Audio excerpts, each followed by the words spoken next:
bonjour à chacun d'entre vous et bienvenue dans Sans détour avec Fabien Vrignaud. Alors au départ, Fabien est DJ et il est DJ depuis très longtemps, malgré qu'il ne soit pas très âgé. Vous allez avoir l'occasion de vous en rendre compte. Il a commencé à 13 ans. Quel sale gosse. Je suis pas sûr que ses parents soient au courant. Il nous le racontera. Aujourd'hui, il a 3 enfants, il a arrêté d'être DJ et il se reconvertit dans l'événementiel. Alors il fait à la fois de l'animation, mais plus largement, il travaille l'événementiel. Il est capable d'être sonorisateur, il a aussi des plans lumière, il a tout un matériel qui lui permet de participer à la fête et d'organiser des événements jusqu'à, alors c'est ce que lui nous dit, 5000 personnes. Donc je pense qu'il en a un peu sous le capot. C'est sympa de découvrir des gens qui ont envie de rendre les gens heureux. Et c'est ce qu'on va faire avec lui depuis Nieul-le-Dolan, où nous sommes. Nous allons aller au domaine de l'Établière, à Sainte-Foy. C'est une très belle propriété, le domaine de l'Établière, qui accueille des mariages, des événements festifs, d'entreprises, etc. Bref, ça avait du sens de faire ce choix-là.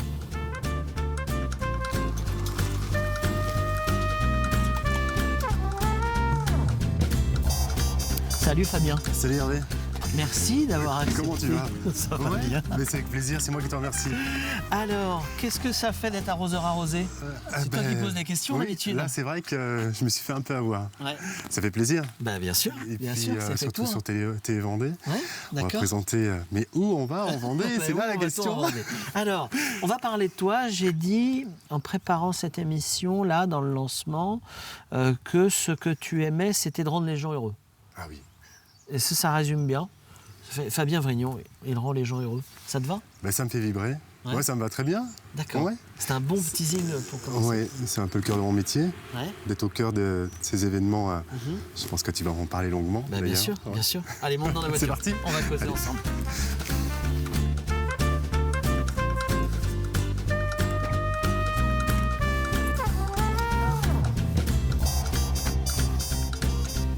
Parce qu'en fait, ce que je n'ai pas dit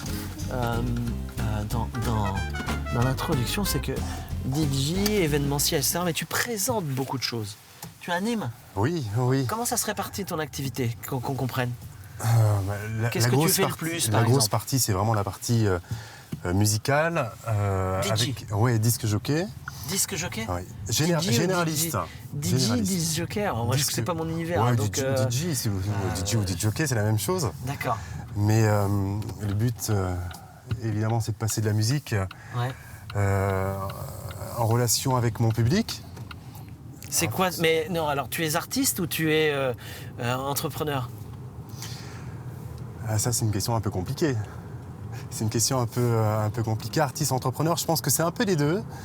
Parce que, évidemment, je me fais plaisir, je dégage de l'émotion, je pense, et j'espère en tout cas dégager de l'émotion pour que les gens soient heureux sur une piste de danse, pour les faire danser. Ouais. Et puis, je vais essayer de... Alors, c'est là que le mot d'artiste n'est pas forcément à 100% cohérent, parce que avec les musiques qui sont connues et reconnues par le grand public, il va falloir que j'aille toucher le cœur des gens pour les faire danser sur leur époque. Ouais. Et donc, la magie opère avec toutes ces générations. Oui. Ouais. On a dit souvent, parce que moi je me souviens quand j'étais gamin, quand on parlait des DJ, c'est le gars qui passait le disque après le disque, après le disque, après le disque. Et j'ai vu l'évolution se faire. Un DJ devient un artiste aujourd'hui parce qu'il crée ses propres univers aussi, finalement. Donc toi tu fais un peu ça, tu crées des univers pour les uns et les autres. Tu n'as pas de production propre. Alors, tu n'as pas eu envie. La première des choses, c'est vrai que la musique elle a bien changé parce que dans les années 80-90, c'était les disques jockeys qui présentaient les imports, les morceaux, on allait les chercher chez les disquaires, on travaillait évidemment en vinyle. Ouais. Et donc après les disques jockeys ont réussi avec les ordinateurs, avec les moyens techniques de créer leurs propres morceaux et ils ont fait pas mal de remixes. Et là le monde a changé. Évidemment avec les plateformes musicales on va avoir plein d'opportunités musicales très facilement. Et c'est là que le disque jockey a bien changé. On n'est plus présentateur de musique. On va passer les musiques que tout le monde connaît et c'est là que ça devient un peu complexe. Ouais. Parce que même nos enfants, à moins de 10 ans, ils ont plus de nouveautés en tête que nous-mêmes à 42 ans. Bien sûr. 42 ans, ça y est, c'est 42. On ne le répétera pas. Alors, 42 ans, tiens, tu me parles de ton âge. 13 ans. 13 ans. À 13 ans, tu traînais en boîte de nuit. Ouais. Moi, je serais ton père, je te ramènerais par le pot des fesses à la maison. Hein. Ouais. Mais quelle chance que j'ai eu des... alors, mon papa n'est plus de ce monde, Oui. mais quelle chance que j'ai eu des parents qui m'ont laissé faire.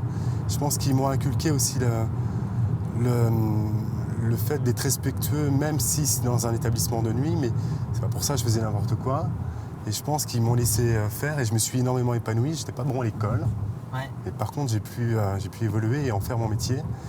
Et donc un grand merci à mon papa. Voilà. Il faisait quoi ton papa dans la Il vie? était facteur. D'accord, Ouais. Très bien. Donc ça n'avait absolument rien à voir. Non, mais il adorait la musique. Ouais. Et puis souvent, la chaîne IFI, comme toutes les personnes de mon âge, on a connu la chaîne chromée à la maison avec Bien la sûr. platine vinyle et puis la musique. Voir, on l'a encore. Et ouais, et c'est super sympa. Et on la garde précieusement.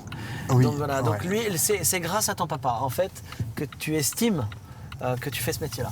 Alors c'est grâce à mon père, grâce aussi à ma mère, parce qu'elle était dans le monde artistique, elle était au musée de la Roche-sur-Yon.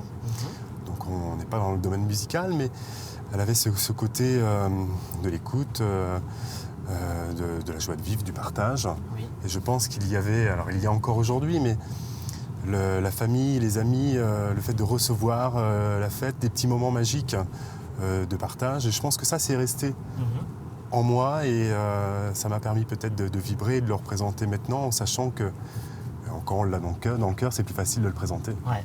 Alors, il faut qu'on échange ce stade-là sur le cœur de ton métier. DJ, mais tu fais de la sonorisation, tu fais de l'événementiel, tu présentes des choses. C'est un modèle économique qui est rentable ou ça tire? Où il faut aller chercher le travail? J'ai beaucoup de chance. Alors, ça Tu es à la Ferrière, hein, t'es basé oui, à la Ferrière. je suis à la Ferrière. J'ai beaucoup de chance d'avoir connu. Alors, pour expliquer l'histoire, quand j'ai commencé en tant que micro-entrepreneur, ça a duré 3 ans et j'ai dépassé le plafond, ce qui fait que, enfin, je ne l'ai pas dépassé, mais quand je l'ai vu se dépasser, j'ai changé de statut. Après, eh bien, l'entreprise s'est développée. Il a fallu aller chercher de la clientèle. Et c'était un peu plus complexe parce qu'évidemment, il y a plus de charges. Mais ça se fait petit à petit. Et là, il n'y a pas si longtemps que ça, il y a 4-5 ans, et je remercie en tout cas Anthony Manceau, qui se reconnaîtra. Oui. Il travaille au Puy du Fou. C'est l'ancien disque jockey du Cristal. Et il m'a dit, écoute Fabien, un jour, si je quitte le Puy du Fou sur la partie Puy du Fou Congrès, sur les soirées dansantes, je fais appel à toi. Et ça a D'accord. fonctionné. Et c'est vrai que dorénavant, c'est beaucoup plus facile. Il y a également, je salue également Anne Lejeune et son mari Ronan Oui, Ronan Chabot Chabot. avec RCM, RCM, oui. qui me font confiance pareil depuis un bon nombre d'années. Et ça permet d'une part d'avoir cette notoriété, de se dire voilà, ils travaillent pour des gens qui ont pignon sur rue, ils font de la qualité. Donc on a envie, je pense, de faire confiance. Ouais. C'est plus facile d'aller chercher du travail dorénavant. Est-ce que tu es un homme de la nuit? Alors je pense que pour être bon la nuit, il faut être bon le jour. Et ça, tu le sais aussi. Oui. Et, Ça veut dire qu'il faut avoir un rythme de vie et une ascèse. Ouais, c'est ça. Bon, on va revenir un peu sur ce parcours de nuit. Qu'est-ce qui te fascinait dans la nuit? Est-ce qu'il y avait quelque chose de fascinant dans la nuit? Ou est-ce que vraiment, c'est la musique qui était ta locomotive? Quand t'étais plus jeune. La première fois que je suis rentré dans une discothèque, j'avais 13 ans et j'ai regardé l'établissement. Je me dis, mais les gens s'amusent, il y a les lumières. Voilà, c'est un moment de joie. Tout le monde sourit. Voilà, je me suis trouvé dans un cocon que je ne connaissais pas. Et j'ai vu un animateur qui est descendu, qui a présenté un spectacle. Et je suis resté bouche bée. Je me suis dit, mais il s'est accaparé l'ensemble de la salle, il a donné une énergie. Et les gens l'écoutent et il se passe quelque chose. Et à partir de ce moment-là, j'ai rien lâché. Et je salue également mon frère, Grégory Vrignon, qui est également de la partie, qui a une discothèque à ce jour. Et puis qui m'a guidé. D'accord. Qui m'a guidé, un grand passionné de la musique. Voilà. T'as fait combien de boîtes de nuit? Cite les noms des boîtes de nuit parce que toutes ne sont pas existantes aujourd'hui. Et ça va plaire. C'est notamment dans le pourtour de La Roche-sur-Yon, quoi. Bon, il y avait le Carnac qui est devenu le privé maintenant, Ouais. avec Patrick Franchetot, que je salue. Alors ça en fait des gars, salut. Bah oui, c'est important. Ouais. Il y a eu le Pam Pam, une grosse boîte de nuit qui était à la Ferrière, où j'habite dorénavant. Il y a eu le Pont Ravo. Pont Ravo, c'était un petit club, c'était vraiment sympa. Où j'ai travaillé quelques années pareil. Et puis après, j'ai fait pas mal de remplacements à droite à gauche dans les clubs vendéens. On écoute le morceau de musique que tu as choisi. Allez. Alors, allons-y, c'est Quincy Jones. Oui. Et le morceau, c'est Aino Corrida. Alors c'est funk disco, Ouais. 81, Ouais, producteur de Michael Jackson. Ouais. Et alors, pourquoi ce choix? Parce que c'est un son qui fait vibrer, c'est un son qui fait danser. Ouais. Et il y a de vrais instrus, il y a des vrais chanteurs, il y a des voix, il y a de la trompette. D'accord. Et puis ça swing. D'accord. Et que tu es un homme profondément joyeux? Je peux aller dans l'autre sens aussi. J'aime bien le romantisme aussi, j'aime la joie, j'aime... voilà. Mais on va reparler de ta personnalité dans la seconde partie. On va au domaine de l'établière, tu connais? Ouais, enfin, il y a une orangerie là-bas, il me semble. Il y a une orangerie, et puis c'est une propriété qui se loue pour de l'événementiel. C'est une très jolie petite Ouais, ville. c'est super sympa. Donc voilà, alors comme c'est l'hiver, on n'ira peut-être pas dans l'orangerie parce qu'elle sert un petit peu moins, mais il y a un château, un petit manoir, et on va avoir l'occasion de se promener. C'est très bien. On va aller voir ça. Et on va continuer à échanger. Tu voulais du romantisme, tu vas voir la propriété. Tu vas en avoir. J'aime beaucoup. On écoute. C'est bien. Est-ce que tu aimes au moins? Ouais, j'aime beaucoup. Ah ouais, j'adore. C'est une ligne de basse?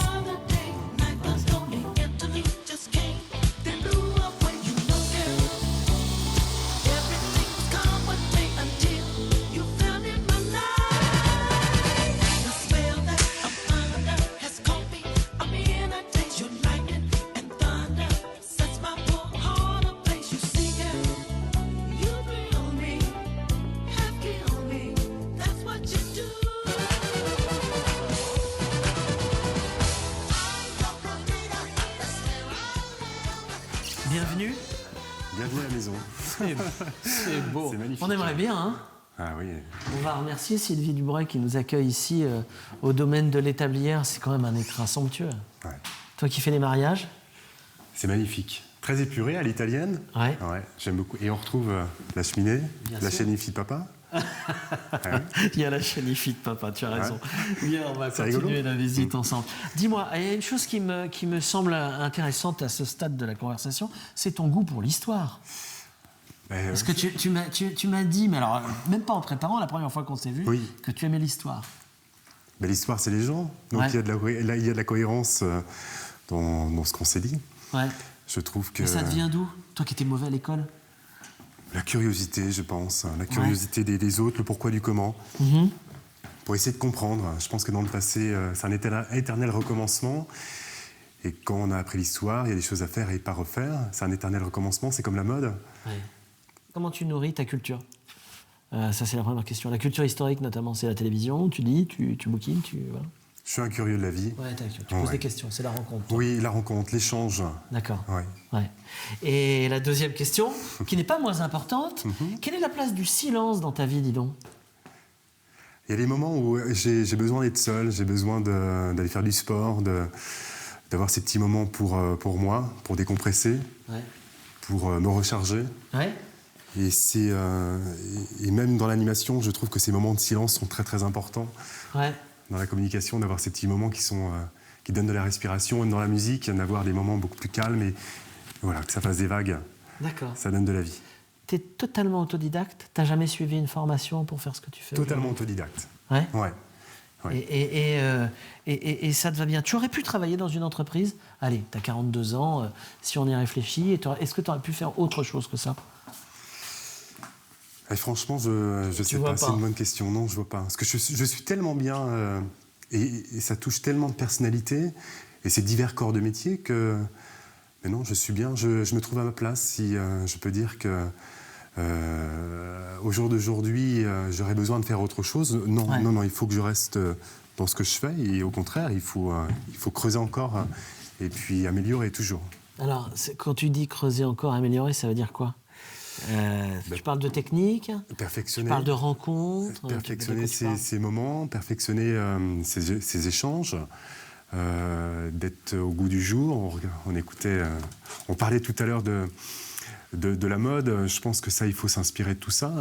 J'ai un garçon qui a 17 ans qui me permet aussi de rester dans le coup, même si c'est pas tout le temps les musiques que j'aime. Mais qui suit tes voix parce qu'il fait un bac pro scène à Saint-Gab, à Saint-Laurent. Ouais. Et c'est vrai que en partageant ce que j'aime, c'est marrant parce que il l'a appris indirectement parce qu'il m'a vu faire.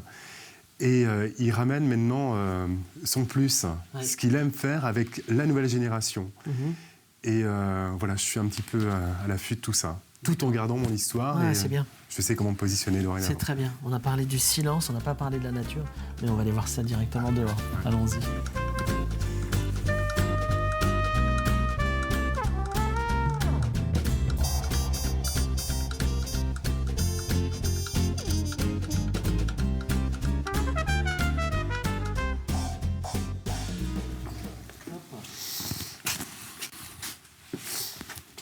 C'est vrai que quand on est dans une propriété comme ça, tu vois, on est directement dehors, directement en pleine nature, il n'y a pas un bruit. Bon, alors on est l'été, on doit avoir les oiseaux, mais voilà. La nature, quand on vit la nuit, qu'on a une vie trépidante, bon, elle est trépidante ta vie, on se ressource dans la nature. J'aime bien aller courir. Ah, cool. D'accord. Alors pas longtemps, une demi-heure, 3/4 d'heure, et ça me suffit pour me recharger, et puis pour le corps. C'est important, Qu'est-ce qu'on t'a demandé de plus curieux, tiens, t'as pas été wedding planner jusqu'au bout, en fait. T'as pas programmé tout le mariage, l'installation, etc. Je pense qu'il faut laisser les bonnes personnes pour l'organisation. Moi, c'est plutôt il y a un moment où tu t'arrêtes. Oui. C'est plutôt la partie, évidemment, sonorisation, éclairage, mise en scène. Pendant le repas, la mise en relation aussi avec le traiteur, pour que les animations soient bien placées au bon moment. Donc la partie animation et puis la partie musicale derrière. Alors je vais pouvoir laisser les cartes de visite de mes amis, de mes confrères qui sont dans les autres métiers. Parler du traiteur, ça peut être un magicien, ça peut être quelqu'un pour la cérémonie laïque, pour la décoration. Donc je préfère travailler comme ça.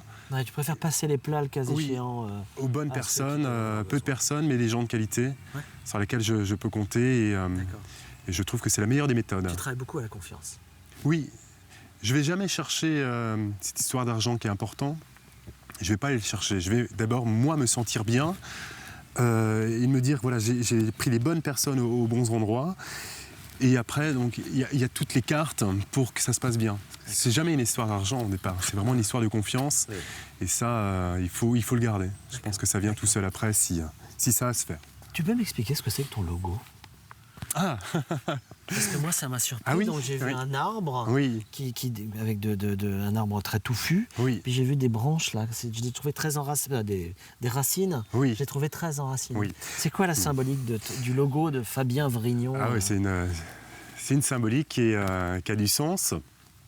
Alors l'arbre de vie. J'ai changé le nom d'entreprise juste avant le Covid. Je voulais leur donner un petit coup de boost, justement pendant cette période, que je puisse dire également à tout le monde, je suis là, pensez à moi quand ça va ressortir, parce qu'on a passé quand même 2-3 ans, là c'était un peu complexe, il fallait trouver des solutions, et puis surtout pour la tête, de pouvoir rebondir.